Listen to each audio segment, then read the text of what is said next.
Hey guys, I just finished up my first year in my PsyD program, and I thought I would put together a video of some tips for anyone who's thinking about applying to a similar program.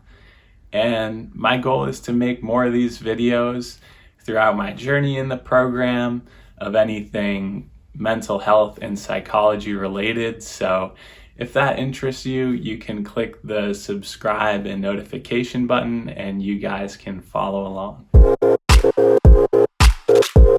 My first recommendation is just to pause for a second and make sure that this is something you really want to do, because it is a 5-year program, so it's a big commitment. If you guys decided that this is what you really want, now you can go on to step 1, which is planning ahead. So I started thinking about this about 2 years ahead, and then 1 year ahead really got strict about printing out a calendar and writing on the important application dates and just checking them off as I went to make sure I didn't forget anything. For this example, I'm just going to tell you what the deadlines were at Nova Southeastern University, because that's the one I got accepted to, and I think other universities, the deadlines are similar. So the early deadline was November 1st, the regular deadline was January 8th, then they asked me to come for a Zoom interview February 15th, they sent me an acceptance letter March 9th, and then I had to respond and accept by April 1st. Also, just remember that GRE scores take about 15 days to get back, so definitely do those about a month ahead of the deadline at least. Now that you have those deadlines laid out, I'm going to go in order of most important pieces of the application to least important. Instead of focusing on your GRE scores as most important, I would say focus on your experience, either work experience or research experience that's related to psychology, and how you're going to talk about that in an interview or write that into your personal statement, because that's what professors really care about. So the traditional route is you majored in psychology undergrad, you partnered with a professor, and you did psychology research. So that's great. That experience links up perfectly. Now, mine was a little bit less traditional route. I actually majored in business undergrad, switched into school counseling for my master's degree, and then became a school counselor. I'm a little bit older than most students, and I just wrote about being a school counselor in my personal statement, and that's my experience. It's work experience. That can get you accepted. And then if you don't have research experience or work experience, that's okay. You can include volunteer experience. So some students in my program, they talked about how they worked for a suicide crisis hotline, something like that. Some worked in the school setting. Maybe it was just an after-school program, or they worked at a summer camp, and that shows that they're interested in teaching children, which is psychology related.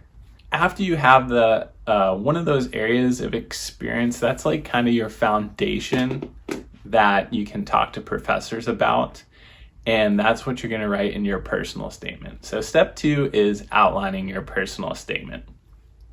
So your first paragraph is going to be talking about maybe a personal experience, an experience with a friend or family member or organization that got you really passionate about clinical psychology. Next, you're going to have another couple paragraphs talking about your relevant experience, your accomplishments, your goals. Next, very important, you want to include why this university's program stood out to you. Is there a concentration there that you really want to take, such as being in the forensic track, the neuropsychology track, the school psychology track? Or is there a professor that you'd really love to work with? You definitely want to write about that. Then you want to wrap up your essay with your long-term goals, like a 5-year plan and a long-term vision of what you want to do in the field of psychology. And this paper is very condensed, so make sure every sentence in there matters and is really important. It's only going to be about 2 pages double spaced. Next, you guys want to move on to your 3 letters of recommendation. Ask someone either at your work, volunteer place, or your university, a professor, to write you a letter of recommendation, and just make sure they know you well enough to write the letter. If not, you can prime them by saying, hey, it'd be really great if when you wrote the letter, if you could just include some of these key points, and they would be happy to do that. It helps give them a little guidance when writing the letter. Once you submit all those paper pieces, hopefully the professors like you, they call you in for an interview. And this is something else you definitely want to prepare for. So if you memorize a 1-minute elevator speech where you can talk about your experience, your goals, and your passion for clinical psychology, that is great. Because I guarantee in the interview, they're just going to say, so tell me a little bit about yourself. And then you're going to have that 1-minute, speech to kind of summarize and tell them your experience. And you don't want to make it too canned, but at least they won't catch you off guard with that question. Next, you want to go on the website, research all the different professors and their backgrounds. So maybe in the interview, you can talk to them about one of their journal articles. You can ask them intelligent questions.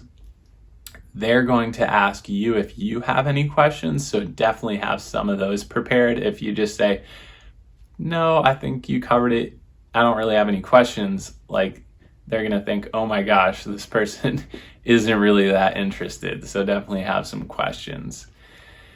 Okay, so those are most important. Now, the least important parts of the application, in my view, and I've heard from some of the professors, is the GRE scores. So all you need to do really is get the cut score, okay? Because they're going to divide the applications into 2 piles. Ones who didn't make the cut score and the ones who made the cut score. So at NSU, that was a 297 combined verbal and quantitative, and that was around the 50th percentile. I don't consider myself a genius by any means. I just planned ahead and studied ahead and was able to get those cut scores. Now, some universities are waiving the GRE scores because of COVID. So check with the website, and if the GREs aren't required, then you don't have to waste your time studying for them. Oh, and also when preparing for that, write some practice essays, because on the writing, you want to try to score a 4. All right, and then moving on to a final requirement that NSU had, it was that I had to have 18 credits of psychology on my transcript when applying. So as I said, my undergrad, I majored in business. I actually didn't have 18 credits of psychology, but then my master's program in school counseling, that was psychology related, so they counted those as 18 credits. Also, I read on their website, if you don't have 18 credits of psychology, you could take the psychology GRE. And if you get a 600 score or better on that, they'll waive the 18 credits of psychology requirement.